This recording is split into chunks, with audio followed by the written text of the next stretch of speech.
इस वीडियो में हम ये क्वेश्चन करेंगे। आप वीडियो को पॉज करके एक बार क्वेश्चन अच्छे से पढ़ लीजिए। तो मैं आपको ये क्वेश्चन आसान भाषा में समझाता हूँ।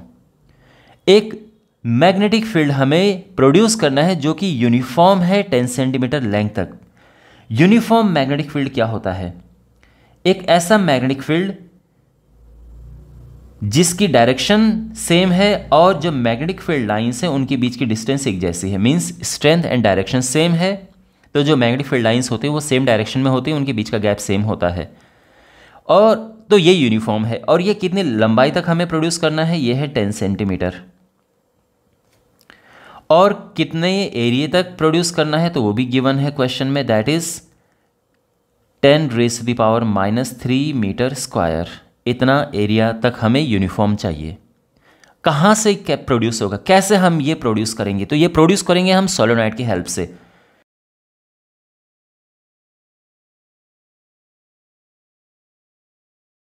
तो एक सोलेनॉइड को हम अगर बनाएं इस तरह से, ये सोलेनॉइड होना चाहिए।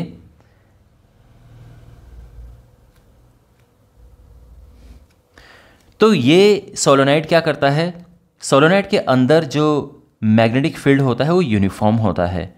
तो इस तरह से हम बनाएंगे। ऑब्वियसली जितना हमें मैग्नेटिक फील्ड चाहिए, जैसे आप यहाँ पर देख रहे होंगे, हमें ये मैग्नेटिक फील्ड चाहिए तो सोलेनॉइड इससे बड़ा होना चाहिए। आई मीन एग्जैक्टली जितना मैग्नेटिक फील्ड है उतना ही सोलेनॉइड नहीं, उससे थोड़ा बड़ा होना चाहिए, क्योंकि ये जो मैग्नेटिक फील्ड लाइंस हैं जैसे बाहर जाती हैं ये फैलने लगती हैं, इस तरह से फैलने लगती हैं। ठीक है, तो यहाँ पर हमें एक सोलेनॉइड हमें ऐसा डिज़ाइन करना है जो ऐसा यूनिफॉर्म मैग्नेटिक फील्ड हमें दे।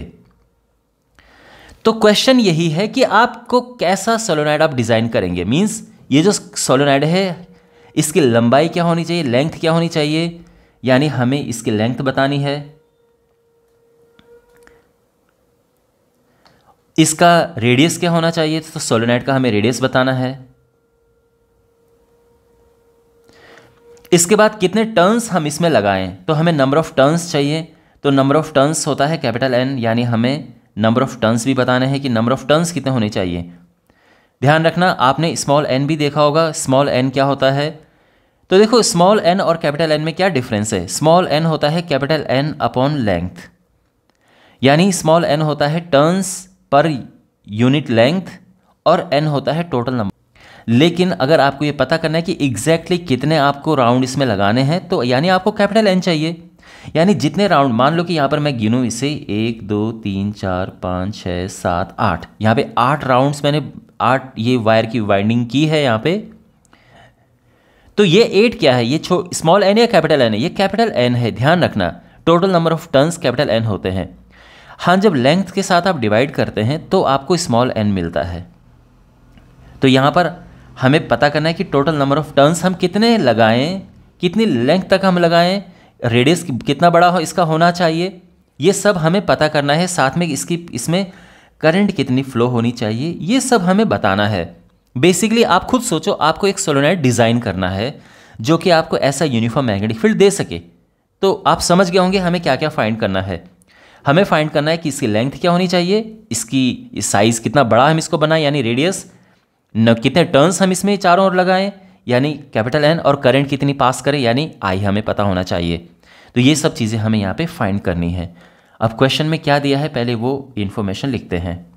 सबसे पहले यहाँ पर क्वेश्चन में दिया है मैग्नेटिक फील्ड जो कि है 100 गॉस। 100 गॉस यानी 100 टाइम्स 10⁻⁻⁴, तब टेस्ला हो गया, यानी 10⁻⁻² टेस्ला। हमें टेस्ला में चाहिए होता है क्योंकि SI सिस्टम में टेस्ला होती है यूनिट मैग्नेटिक फील्ड की। Area that is 10⁻³ metre square, ये हम बाद में यूज़ करेंगे रेडियस फाइंड करने के लिए। इसके बाद जो लेंथ है वो 10 सेंटीमीटर से ज़्यादा होनी चाहिए। ध्यान रखना, जो लेंथ है वो ज़्यादा होनी चाहिए 10 सेंटीमीटर से। तो ऐसा नहीं कि L हम 10 ही रखें, ऐसा नहीं है, 10 से ज़्यादा रखेंगे। यहाँ पे जो मैक्सिमम करंट है, क्वेश्चन में बोला गया कि मैक्सिमम करंट ये 15 एम्पियर होनी चाहिए। तो ध्यान रखना, करंट 15 एम्पियर से कम होनी चाहिए। और जो स्मॉल n है, number of turns per unit length, ये भी ज़्यादा से ज़्यादा ये होने चाहिए 1000 टन्स पर मीटर। ठीक है, ये सब क्वेश्चन में इन्फॉर्मेशन दी है। अभी तक सब समझ आ रहा है? तो सबसे पहले हम क्या फाइंड करेंगे? देखो, सबसे पहले हम एक फॉर्मूला यूज़ करते हैं, दैट इज़ जो सोलेनोइड का मैग्नेटिक फील्ड का फॉर्मूला होता है। ठीक है, तो B is equal to mu naught N I. B magnetic field है, N number of turns per unit length, I current है, mu naught permeability of vacuum. तो यहाँ पर जो एन आई है वो होगा B upon mu naught. B यानी मैग्नेटिक फील्ड 10⁻⁻², म्यू नॉट ये होता है 4 पाई इंटू 10⁻⁻7। तो ये हो जाएगा 10⁻⁻² डिवाइडेड बाई 4 इंटू 3.14, ये ऊपर जाएगा तो +7 हो जाएगा। ये हो जाएगा 1 2 3 4 5 अपॉन, और ये कैलकुलेट करके अप्रॉक्सीमेटली आ जाएगा 7961, जो कि हम और अप्रॉक्सीमेट करें तो ये लगभग 8000 के आसपास आ रहा है। ठीक है, ओके। तो बेसिकली एन और आई का मल्टीप्लाई ये है। तो यहाँ पर ध्यान रखना कि पहली बात तो इसका कोई एक आंसर नहीं है। अगर हम करंट लें 10 एम्पियर, तो अगर हम आई 10 एम्पियर लें तो नंबर ऑफ टर्न्स जो हैं वो आ जाएंगे हमारे,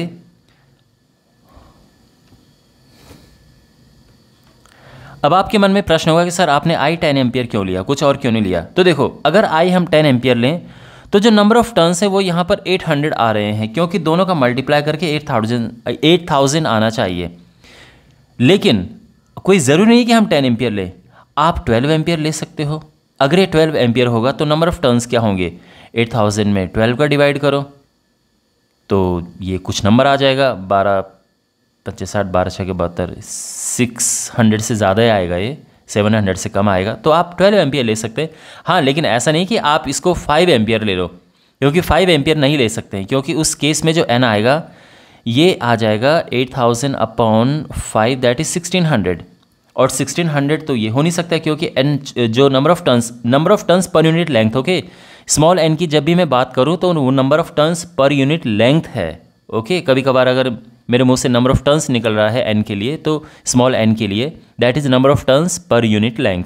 तो number of turns per unit length जो है, यह पर मीटर जो है वो 1000 यहाँ पर उससे ज़्यादा नहीं होना चाहिए, और ये है 1600, तो यानी ये 5 एम्पियर नहीं हो सकता है। तो इसी वजह से जो क्वेश्चन में लिमिट हमारे पास दी गई है उन्हीं के हिसाब से हम यहाँ पर लेंगे। तो हमने आई ले लिया है, फिलहाल हमने ये 10 एम्पियर ले लिया है। ओके, जो एन है वो क्या हो जाएगा? तो देखो, एन और आई का मल्टीप्लाई करके 8000 है ना, तो 8000 में 10 का डिवाइड करेंगे तो यह आ जाएगा 800। अब ये बड़ा सही नंबर है, क्योंकि जो करंट है मैक्सिमम 15 होनी चाहिए हमारे पास, हमने 10 एम्पियर लिया है, कोई प्रॉब्लम नहीं है। Number of turns per unit length 1000 होने चाहिए, और 1000 होनी चाहिए, और हमने लिया है 800, कोई प्रॉब्लम नहीं है, सब ठीक ठाक यहाँ पर अभी तक है। लेकिन ध्यान रखना, जो स्मॉल एन है ये हमारा ये इनफ आंसर नहीं है। स्मॉल एन से हमें ये नहीं पता चलेगा कितना बड़ा हमें साइज़ में बनाना है, कितनी टर्न्स होनी चाहिए। तो बेसिकली हमें एल भी निकालना है और कैपिटल एन निकालना है। कैपिटल एन से पता चलेगा कितनी टर्न्स होनी चाहिए। अब देखो, इसकी जो लेंथ है ये मैं ले रहा हूँ 50 सेंटीमीटर, क्योंकि ध्यान रखना 10 सेंटीमीटर तक यूनिफॉर्म चाहिए। तो इसका मतलब ये नहीं कि हम 10 सेंटीमीटर ही ले, क्योंकि मैंने आपको बताया कि कुछ देर तक ये यूनिफॉर्म रहता है, इसके बाद ये बाहर जाने लगता है ऐसे। तो यहाँ पे अब यूनिफॉर्म नहीं है, तो इसीलिए जो सोलेनोइड है वो बड़ा साइज़ होना चाहिए, जितना आपको एक्चुअल में यूनिफॉर्म मैग्नेटिक फील्ड चाहिए उससे बड़ा साइज़ होना चाहिए। तो ये 10 सेंटीमीटर है। अब आप सोच रहे होंगे सर 50 क्यों लिया, हम 40 नहीं ले सकते? बिल्कुल, आप 40 ले लीजिए, कोई प्रॉब्लम नहीं है, 40 ले लीजिए, ठीक है। बट हमने चलो 50 लिया है, 50 सेंटीमीटर हमने ये लिया है। तो अब कितने टोटल नंबर ऑफ टर्न्स इसमें होंगे? तो देखो, इस फॉर्मूले का अगर हम यहाँ पे यूज़ करें तो टोटल नंबर ऑफ टर्न्स आराम से निकाल सकते हैं। 800 इंटू, देखो 50 सेंटीमीटर होता है 0.5 मीटर, तो ये हो जाएगा 400 टर्न्स इतनी हम ये इसमें ये लपेटेंगे, जो वायर हम लपेटेंगे, कॉपर वायर जो भी है, इतने राउंड्स होने चाहिए सोलेनॉइड को बनाने के लिए, यानी 400 टर्न्स हमारे पास होने चाहिए। ठीक है, अब इसके बाद हमें पता करना है, देखो क्या क्या पता हो गया है, लेंथ हो गई है हमारे पास, करंट हमने निकाल दिया है, ये निकाल दिया। अब रेडियस निकालते हैं, यानी सोलेनॉइड का साइज़ कितना, ये इसका जो ये सरकमफ्रेंस है ये कितना बड़ा होना चाहिए, यानी कितना हम इसको बनाएं।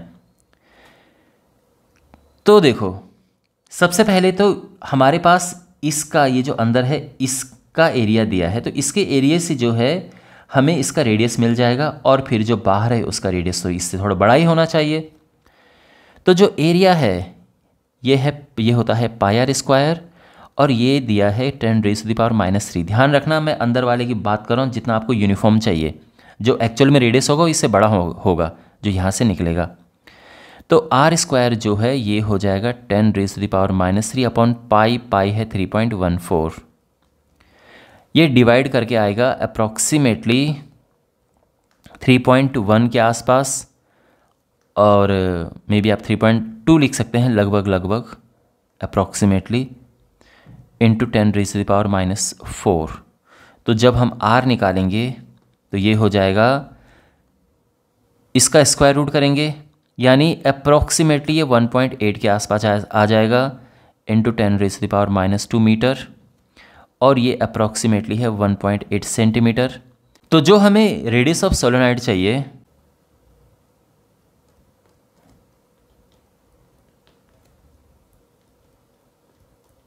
वो इस 1.8 से डेफिनेटली ठीक ठाक बड़ा होना चाहिए, तो हम इसको ले लेते हैं 4 सेंटीमीटर। और ये हमारा ये सब हमारे आंसर है, यानी करंट इतनी चाहिए हमें, लेंथ इतनी बड़ी होनी चाहिए, 50 सेंटीमीटर लंबा होना चाहिए, टोटल नंबर ऑफ टर्न्स इसमें इतने होने चाहिए, और इतना बड़ा ही होना चाहिए। अब आप समझ सकते हैं, अब आप आराम से सोलेनॉइड बना सकते हैं अगर आपको बनाना होगा। सारी चीज़ें आपके सामने ये आ चुकी हैं। अगेन ये इसका यूनिक आंसर नहीं है, तो आप ये लिख सकते हैं, these are not unique particulars, some adjustment within the limits is possible.